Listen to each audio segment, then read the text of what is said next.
Welcome to In the Loop. Today I'm joined by Isa, founder of Sacred Steps and the mind behind several global well-being initiatives focused on healing and conscious living. Let's dive into her journey and find out how she stays in the loop. Welcome, Isa, to In the Loop. To see you. I'm very happy to be here. Good to see you. I am just so thrilled. So, I just want to also tell the listeners and viewers here that I've known Isa for over 20 years. I don't think that would be an understatement, maybe close to 20 years. And I met Isa the first time she was in India. So, Isa, I would like to start with your fascination and love for India. How did it start and how's it going? You know me for more than 20 years because I'm 17 years married. And we knew each other before that, like way before that. So we know each other probably 23 years or something like that. Oh gosh, we are old. Yes, we can tell with a little white hair here and there popping up. Yeah. My fascination for India was serendipity. Me and my friend, we finished nursing studies and we thought we're going to travel. And till today, we both don't remember why we chose India. She couldn't speak English and we reached Bombay. We just had a flight ticket to Bombay and back. And at the airport, we booked a hotel and we checked into the hotel. And years later, when I got married to my husband, it turned out that that hotel belonged to one of his uncles, which if you think of whole of Bombay, that's quite crazy. That hotel was about 150 meters away from the Yoga Institute, where later, much later, I was going to meet my husband, which I'm with today. So quite crazy. And we, when I opened the curtains in Bombay for the first time and I saw the dirty Bombay city, I felt I'm home, which is quite strange, but it was a very strong feeling. Oh, wow, I've reached home. And then I was just coming home again and again and again and had a crazy journey through India's show business and India's healing methods. And yeah, now I'm in the jungle of central India. That is quite amazing. I think knowing you and all the hard work you've put into being in India, learning about these methods and kind of staying away from the glitz and glamour of Mumbai, even though you were so exposed to it right in the beginning. That's true. What made you pick, like most people pick the other glamorous bit of what Mumbai has to offer? I think that's a fascination. Maybe it's the wrong word, but I do get attracted to the suffering of people, the internal wars. That's what fascinates me. And in show business, you do have that too, but people are maybe not very receptive to speak about it, or maybe the people I met were at that time not. And as I was working in show business, I also worked in an orphanage in Mumbai at Veera Desai Road, and that gave me quite a spectrum of what India has to offer, the richness of culture and money and the poverty you find in an orphanage. And that moved me.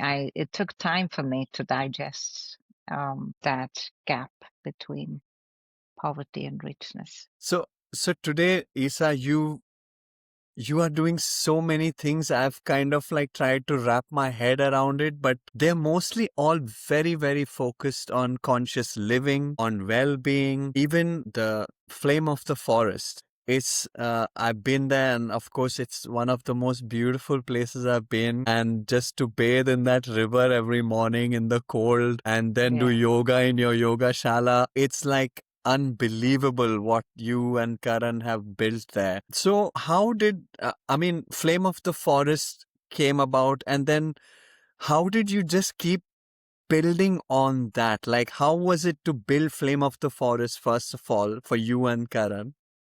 And then from there to keep involving local communities, building with them. Incredible. Would you like to share a bit about that? Yes.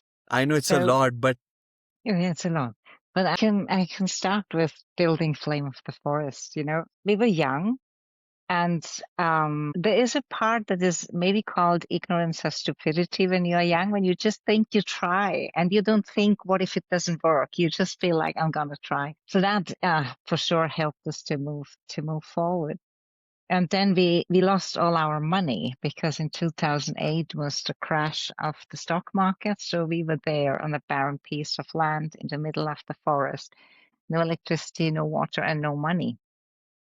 So what came then is the faith. And my husband has faith beyond my capability. He just always said, gods have put me into this situation. They will know how to get me out of this situation. And that was a big learning point for me, to surrender to circumstances and just do the best you can.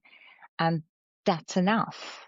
That's really enough. And when we built it all with the local community. And it's all done by hand. And that gave me such a tremendous respect for the local community.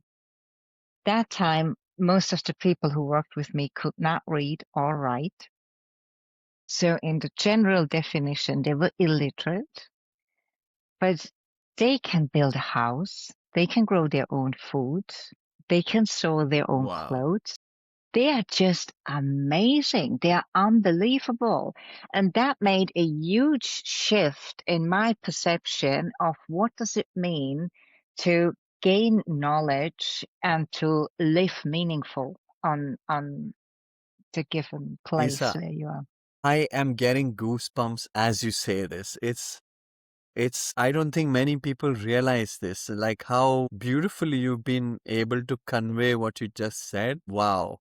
Wow. I'm sorry to cut you off, but I had to share like Yeah. how it makes me feel. Yeah, it does the same to me and to my husband till today. Is really there's an incredible respect. And you know, after 17 years of living here, there's magic in this place. There's magic in India. But after 17 years of living here, I discovered shamanism in rural India. And that opened a completely different chapter because it's mind blowing and it's nowhere written, but everybody is practicing. And since 17 years, I was unaware of because it's a secret. And if in today's world with internet, with Google, with ChatGPT, AI, you name it, and there's still a secret to discover, I feel this is magic. This is really what I live for, to discover secrets which are not common. That's a treasure. I mean, now that you say the shamanic word is kind of very, it's like become like greenwashing. It's like, I think, shamanic washing also, like every nook and corner today, it's like, oh, we got a shamanic healing, or we've got a shamanic retreat, and it's, I mean, of course, it still has its benefits, but it's become a very capitalistic environment, just like everything becomes Yeah. eventually, in a way. So, what are your thoughts on that, and how do you kind of navigate that world? Can I tell you the story how we got to know about the shamans in central India? Yes, please, I'm all ears. You know, you've been here and you know the property was barren when we got it. There was no tree, there was really nothing. And 17 years later, it's a forest. So we had 4 tigers on the property and nobody could see them. And to me, that's the biggest thing in terms of conservation. If you have 4 tigers on a land which was barren before, and now, like, you can't even see the tigers, and these are big cats. So we had, in terms of safety, we had the forest department who came, they came with elephants, and the tigers were very gently moved away from the property in order to keep it safe. So all of the people who work with us are from the indigenous community. So they approached us saying, we know that tigers are not here anymore, but we would like to ask you if you would be okay to call the shamans to sense into the energy to see if there's anything we can do to keep the tiger energy happy. in order to keep us safe. Until then, nobody ever said that. So this is something that comes from the soil of this ground. It doesn't come from far away. It's indigenous. So the Mm-hmm. shamans then came and they made such a beautiful ritual where one of them got into trance, spoke in a different language, connected to the energy of the tiger, and then conveyed the message that the tiger doesn't need anything. He will cross the property on and off, and that's all. He just feels fine here. And this knowledge eased the tension in the entire team because that's the language of the indigenous people. They needed to hear the energies, okay, and everything eased. Mm. And I felt this is so non-commercial because nobody wanted, firstly, nobody knew, I didn't know, all the other states, but that this is available. They came because they wanted to make something right again. Nobody asked for money and they disappeared just like they have never existed before. So it's completely different than going on a shamanic retreat, doing ayahuasca, doing whatever you want, because the energy, the intention behind, the age behind is completely different. Whoa. I have out of words actually because I've been on the property and I've seen your social media and I've seen how I've seen the tigers on the property, the paws on the property, and then I also saw you post some stuff about the ceremony, Yes. which y'all did, and wow, it's so connected. It's in a way kind of reminds me of Mangalore, in Mangalore, in my village also, it's like the Nagas, the snakes, the Yeah. cobras are worshipped like this. And then there are shamans who can tell you why, like, people, if the cobras are gonna harm your family or something's gonna come upon your family, they all know. So it's like they embody the spirit. Yes. Yeah, India is quite spectacular because every tribe, every state, every land has its own Yeah. procedures. Yeah. So, And there is and something you feel about it that's really truthful because it's not made to please anybody, as in a sense, pleasing in terms of showing off or in terms of making money. It's really just something that is done to keep the it's earth, service. it's of service, yeah, it's a sadhana. To keep the environment, the earth, the people, the fauna, like everything, to keep it safe. Yeah, yeah, Yeah. absolutely. So you, between Flame of the Forest, then you have started working with communities and you also recently won an award that was bestowed upon you. Would you like to tell me about how that came about and would you like to share about that also? Yeah. Well, the story behind the award is that it's a long story. It started about 13 years ago when Karen and I, we knew it's a blessing to live the way we live, and we wanted to contribute something to the local community. And that's a very colonial thought that I come and I have something which the locals lack. It's a very colonial thought. Like, why would they lack something? Who am I to think that they are in need of Mm, something? mm, So they were not in need of something because they're happier than most of the people I know. But then, being a woman and having a menstrual cycle, I realized there is no waste management. And if you use sanitary pads, what do you do after that? Because actually, mm. to burn sanitary pads, it takes a lot of wood. So I was sitting there with my sanitary pads. Please forgive me the topic. Yeah, no, And but I absolutely. was sitting in front of the fire with all the sanitary pads, and the boys from our team, they were walking by and they sit with me at the fire watching how my sanitary pads burn. And that was a moment of deep shame. And shame of me coming from Switzerland, working in hospital, being very familiar with like anything regarding physiology. And still I felt shame. And then I thought, what are the women here doing? Like, I'm not the only woman here. So they don't have the finances to buy sanitary pads on a regular basis. They only do it if they go to the market or if they have a wedding to attend. So a lot of girls still miss school because they have their menstrual cycle. If they use it, then they need extra firewood, and the firewood comes from the environment. So that's not something they want to do. If they bury it, the soil here is sacred, so they don't want to bury it. So if they Mm. use it, they straight away told me we have to throw it in the forest. You throw it in the forest, you have to jackal, the leopard, the tiger who smells the blood and eats it. And if they eat it, they die a horrible death. Just to understand the magnitude of something we use every month as a basic hygiene product kind of blew my mind. That time the moon cup was not yet established, and even today it's quite difficult with the moon cup because they don't have local people don't have a bathroom in their home. They don't have running water in their houses, so the moon cup becomes. So I searched for an opportunity to make sanitary products available and sustainable. And we found an NGO in Auroville who produces beautiful reusable sanitary pads. And they are flannel, they're really beautiful. You can hang them in the sun. The sun does the disinfecting process, and they can be used for 7 months before they start to disintegrate.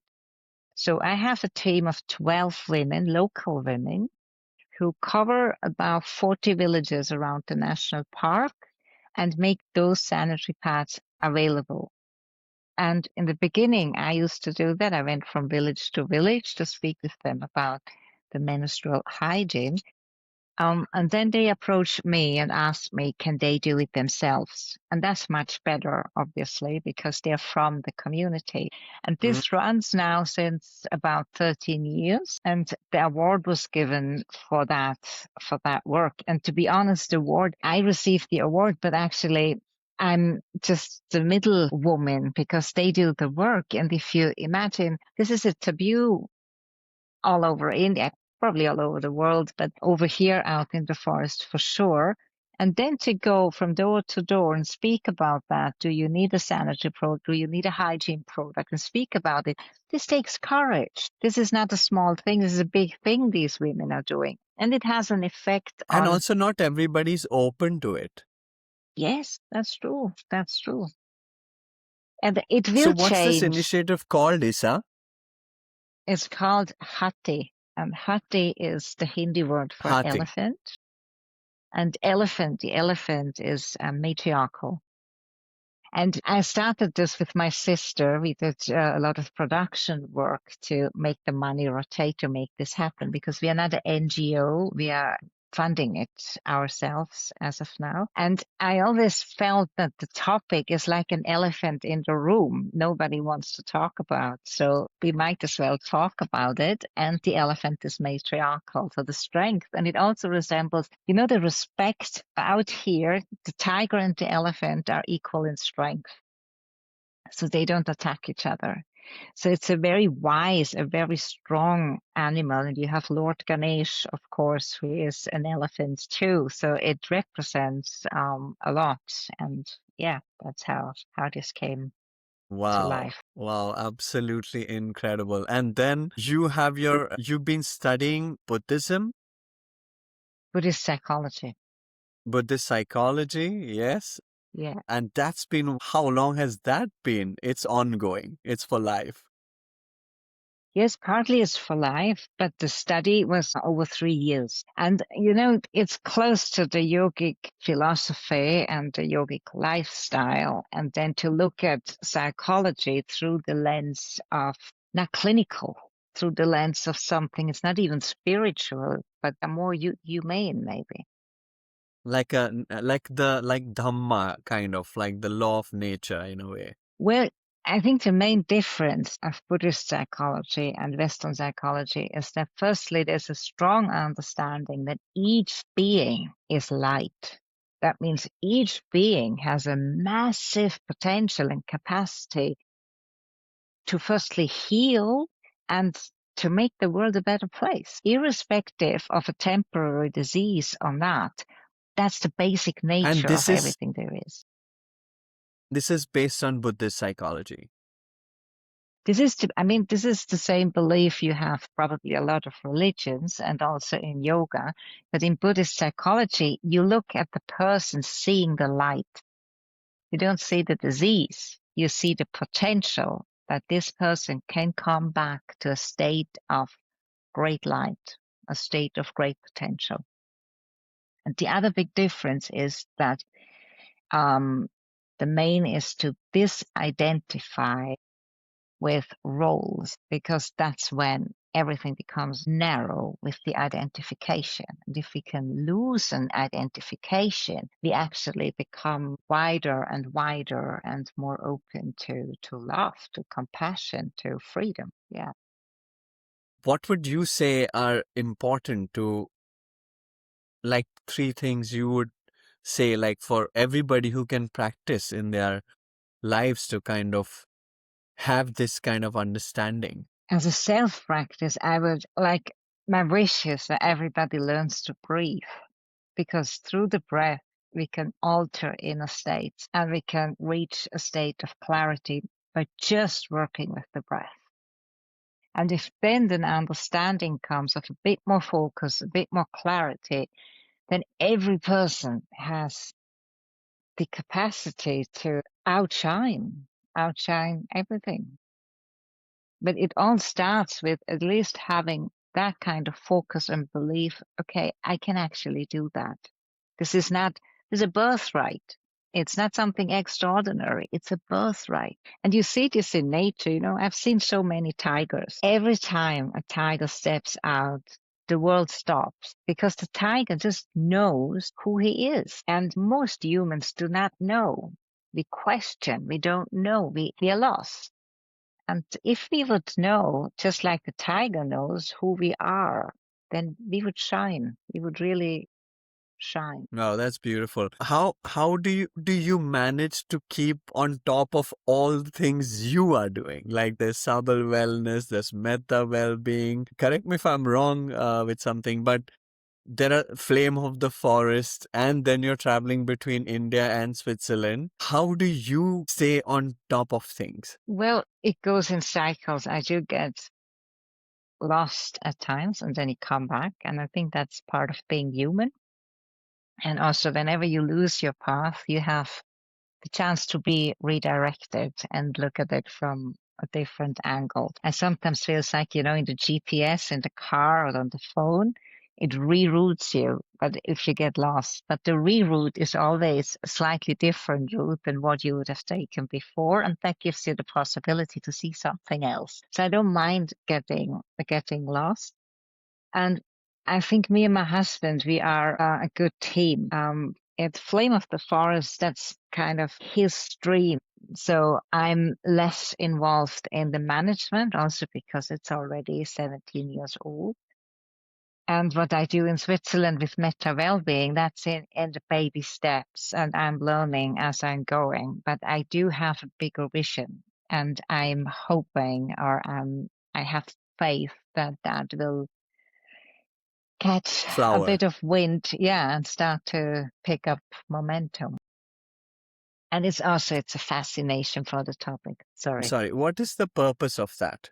What is, like, you know that you are very focused on people's well-being. So what is the larger vision and goal and purpose for you, Isa? If I can make a difference in a person's life, for him or her to see, to get a glimpse of their own light, then I had a good day. Because if we all would have an idea of our potential, of our ability to love, of our ability to be compassionate, of our ability to be creative, of our ability to adapt and move with what's going on around, we would feel better, and that would make the world a better place, because we wouldn't be in fear. We wouldn't live in fear, and that would make the world way more peaceful. That's a very interesting point to ask you. Why do you think there's so much fear? Fear for anything, to live. I mean, most people are just afraid to live. Yeah. And you've worked in this for so long. Well, if you look at the larger picture of what's happening in the world and what's happening in the news, this is what we are fed. Like, you hardly get good news. You get the news as something went terribly wrong. So that makes us conditioned to receiving bad news. And like, if I'm here in the forest, everybody has problems and the problems are valid. Like, no problem is better or worse. But here the problems are more tangible. Like, you can kind of solve it and fix it. If I go to Switzerland, there is an immediate tension. Like, everything becomes like, whoa, the stress level is so high, and I don't really know why, because it's less tangible. And I think that makes it even more scary. Because if the roof is leaking, you fix the roof because you know what's the issue. But if you just feel constantly something is not right, but you don't know what it is, that just creates a bigger threat. And then it's the identification with who we are not, the identification with limitation. Like, every person has an incredible potential, an incredible light. So if we would identify with that, with being light, then the fear would drastically sink. But if I identify with being limited, with being not good enough, with being less than capable, then obviously I start to be scared. It's the And trauma physiology. it's like a societal conditioning. It's like people made to feel that they're inadequate, and we see it all the time. We Yeah. see it in movies, we see it in even in school. Sometimes you can tell like the child is not really being brought up to their full potential. Do you also think like today everybody's kind of focused on the material a lot and have forgotten the completely spiritual aspect of life? Do you also see that when I mean, you must be meeting a lot of people who need your help. What do you Well, come across most? funnily, I mean, there's a huge, massive spiritual movement. So spirituality is like But I think available. it's You also a huge pseudo spiritual movement. Yes, yes, but I and mean, that if is you go to, sorry. I'm sorry, but there are places in India itself that can also be like, can be like a very pseudo spiritual spot. And you're like, oh my God, it's like completely washed out over here. Nobody really understands the fundamentals of this. Everybody's probably just speaking from reading one book about something. Yes, that's true. I think I don't know, it's just my opinion, but during COVID, a lot of this pseudo spirituality couldn't serve the people because it's not real. And that made a lot of people turn away from actually good practices like yoga and meditation, because the way it is taught doesn't have the depth it actually could have. And what I see in the yoga scene is like there's a change, there's a shift. Because if you speak about yoga being just the asanas, then any yogi would be horrified to limit it to just that. And that's what had happened in the Western world. And that didn't provide support during COVID, during a big crisis. And the same with many other spiritual practices. And to find a teacher who can really give you truth and knowledge and makes this integrate in your own system so it becomes your truth, your tangible lived experience of spirituality, that's still very rare to find. That's a real treasure if you find a person like that. Have you found some person like that, or have you become that person? No, I definitely haven't become that person, but I had teachers who I could really rely on because I saw them walking through crisis. I saw how they dealt with in situations which were either life-threatening or when their lives was completely upside down. And that's when you see the strength of a person, the light of a person. And I've had the huge pleasure to have such teachers Wow. and to Are there have any guided. Sorry. Yeah, I'm sorry, but do you have any particular time or place in your life that you seeked help and how you transformed yourself? I mean, one of the biggest game changer for me was shifting to the forest, to India, and realize that, if you are, I came from Switzerland to the forest and everything I knew was not available anymore. My clothes were not fitting because I like jeans and t-shirt, but if you wash your jeans by hand, that's just the worst thing ever. So, and to be in the summer with my clothes, like it didn't work. It really didn't work. The language was not there. The electricity was not there. I couldn't call home to my family. I had no friends here. Like my job was complete. I've never done large work. So everything that was me was stripped apart. And who are we if everything we know is stripped apart? And that was for me the biggest game changer to be with myself when I didn't know how to orient myself. And in that moment, everything I learned about yoga really helped.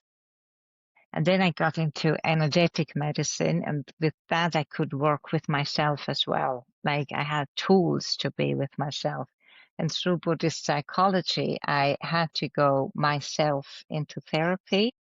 And the main teacher there is outstanding man, really an outstanding man. And that really helped me to be reflected in what I'm doing, what I'm feeling, and how you can transcend through such intense life experiences, and to understand that we are constantly in a process because that's just what life is. There's actually nothing solid. And that was made in a strange way tangible through that education and through that 3 years of studying, of meditating, of being in that process. But yeah, Wow. And then, I'm sorry. just lucky to have tools like to understand how my breath can guide me through that, how I can watch my mind going crazy and realize, okay, I don't have to do that. I know how to harness my mind and give it a focus, and then move on again. But that's a lifelong a life. Do you think like I completely understand and believe what you're saying because I feel what you're saying. Do you think our breath is the most undervalued thing that we hardly know anything about? It's the ignorance, isn't it? Like this was what I hear a lot. I'm breathing my entire life. How can you tell me I don't know my breath? Which is true.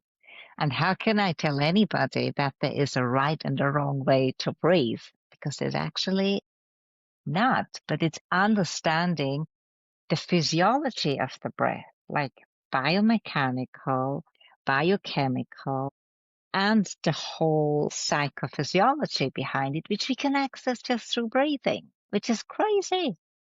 So why are we not taught in school how to breathe? We are learned to play Hmm. soccer, but not really to breathe. But I think there's a change because I forgot his surname, the big tennis player, Djokovic. I forgot his Novak Novak Djokovic. Yeah. Djokovic. Yeah, that's right. He said in one of his interviews that the biggest game changer for him was to learn how to breathe. Hmm. So yeah, that helps if a person on that level speaks about breathing, then people. And what's your current work with breath work right now, Isa? How's it going? And what do you feel when people come to you and people go away from the session? See, I do different things with the breath. Since a very long time, I teach pranayam, which is the yogic form of breathing. And this is a very fine, almost meditative form of working with the breath. And it has kriyas where you do temporarily hyperventilation to work with the stomach. So it's a cleansing ritual. So that's something anybody can learn and come for regular classes and just get to know yourself on a very deep level and a very fine level. And then I do breath work, the holotropic breathing or conscious connected breath work, which has more intensity and it Was it gives you, something I came for? Was this the yes, session yes, yes, my God, that was that's the insane. breath work. And through that, you get access to subconscious parts of you because you bypass the frontal lobe and the conditioning, the do's and don'ts, the logic is there. You bypass that and you access parts of your brain, of your physiology, which otherwise are not accessible. And that's a very strong tool to release. And then I work with functional breathing, which is dealing with the CO2 tolerance and how that affects the oxygen actually reaching the cells. And if you have more oxygen in the cells, in the organ, then your whole body works just much better. And the three of them, they nourish each other, but they're not the same. Okay. That's super cool. And where can someone reach out to you, Isa, if they want to get in touch with you? Through the website, that's the best, through email or on the, I don't know if I can, I don't know if I can give you all the details, but on Instagram as well and like on WhatsApp, like I'm pretty open to be reached by anybody.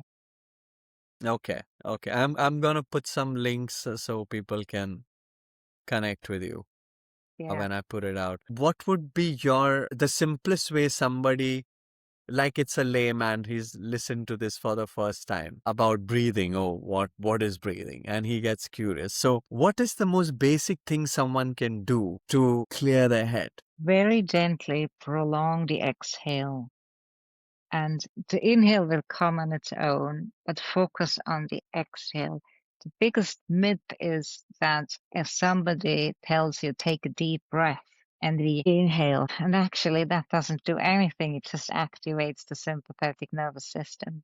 But in the exhale, it's a connection to the parasympathetic nervous system and prolonging the exhale just gently and letting the inhale come on its own without force gives you a sense of grounding. And that's already a lot. Wow. Or you can do simple tests like count how many times you breathe in a minute. And usually this is around 12 breaths a minute. If you are on 20, then you are constantly in a state of threat just by breathing. So then it's kind of logical that anxiety pops in because your breath tells you something is not right, something is not right. And just by prolonging the exhale and you slow down the frequency of your breath, the nervous system gets to understand, oh, I think she's safe. Oh, I think I don't have to worry because she's breathing as if everything is fine. And that means there's less adrenaline, there's less cortisol that's put into the bloodstream. That means the BP comes down, the pulse is coming down, and all of a sudden you can think clearly. And this is just physiology, nothing to do That's with spirituality. Yeah, I mean, it's like, you get so, because there's so much information in the world every day. It's like you wake up in the morning, then you take this, drink lemon water, drink apple cider, drink this, eat that. This is what's healthy for you. What should a person, like, according to you, or what is the first thing a person should do when they wake up in the morning? See, this is now, Open their eyes. it's very unyogic of me to say, but I just need 2 cups of coffee and a book. So I believe every person is different, but to at least figure out what is it that you need. Like if I can have my 2 coffees and a book, I'm a happy person. I like to start my day happy, and after that I go and meditate. But everybody tells you first meditate on empty stomach. I become really angry. So it's to understand what is it that makes you start your day happy. And that is something else for everybody. And just to have the freedom to choose that, to choose, do I want to sit 5 minutes and just breathe? Or would I like to listen to some music? Would I like to read a book? Is it the best for me to just get up, shake it off and go to work.